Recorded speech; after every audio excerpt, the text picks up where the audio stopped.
Olá, sejam bem-vindos. Hoje nós vamos tratar de um tema extremamente importante para o Brasil, que é o crédito rural.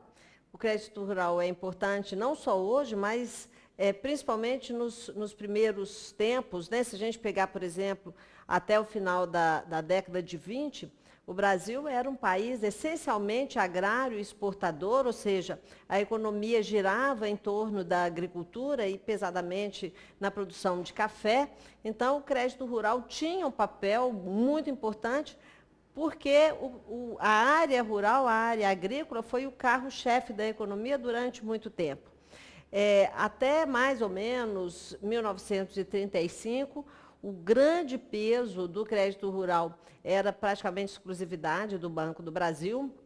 E hoje o contexto já mudou. O contexto é outro. Hoje nós temos não só a produção agrícola, mas nós temos a agroindústria, que tem um papel muito relevante no Brasil, temos a produção de máquinas e equipamentos, enfim, e outras instituições financeiras que também se desenvolveram, né, ao longo desse período, principalmente depois da reforma bancária de 1964, e hoje o crédito rural é uma carteira importante das grandes instituições e, recentemente, também da Federal, que até então não operava com esse tipo de crédito.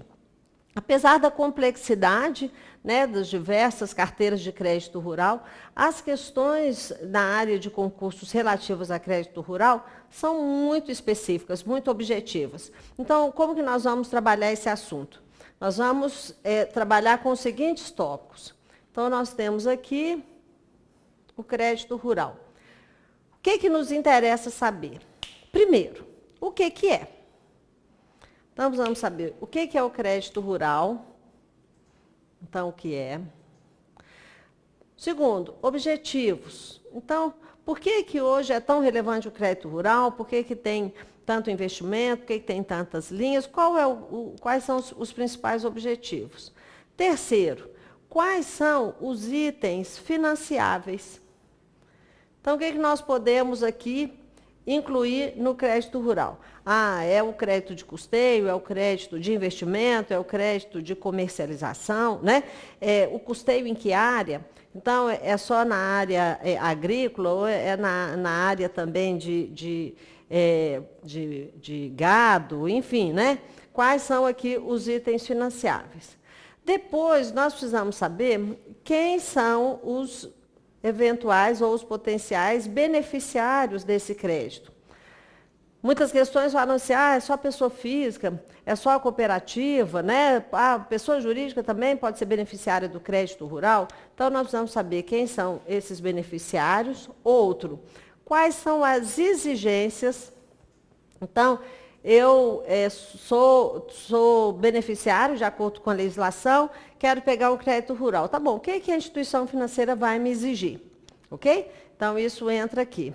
Outra coisa que é importante também quais as despesas. Então, muitas questões perguntam assim, o que pode ser cobrado na concessão de um crédito rural? Então, nós vamos tratar aqui as despesas. Depois, nós vamos tratar de onde vem o dinheiro. Então, quais são as fontes de financiamento?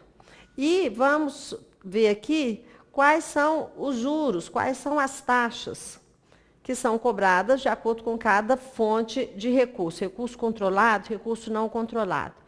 Precisamos saber aqui também os limites de financiamento. Então, tem limite? Tem. E para investimento, tem limite para comercialização? Então, limites de financiamento. Precisamos saber também como que funciona a parte de fiscalização. Então, eu sou uma instituição financeira, vou conceder recurso para o crédito rural.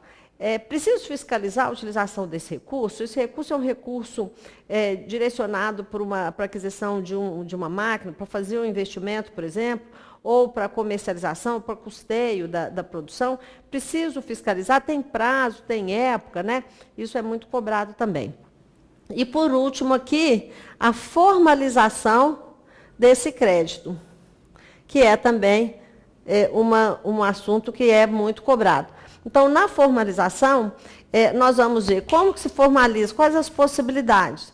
Então, é de acordo com o tipo de garantia. Então, todo o crédito concedido, todo o crédito rural, nós vamos ter a emissão de um título. Então, pode ser uma cédula de crédito rural, pode ser uma nota promissória rural, pode ser uma cédula hipotecária, uma cédula pignoratícia, enfim. Aí nós vamos olhar a diferença de cada um desses títulos emitidos para formalizar o crédito rural e quem é que vai fazer a emissão. Ou seja, em que situação que eu vou usar uma nota promissória rural, em que situação que nós vamos ter uma duplicata rural, enfim, né? Como que nós vamos formalizar essa operação, ok?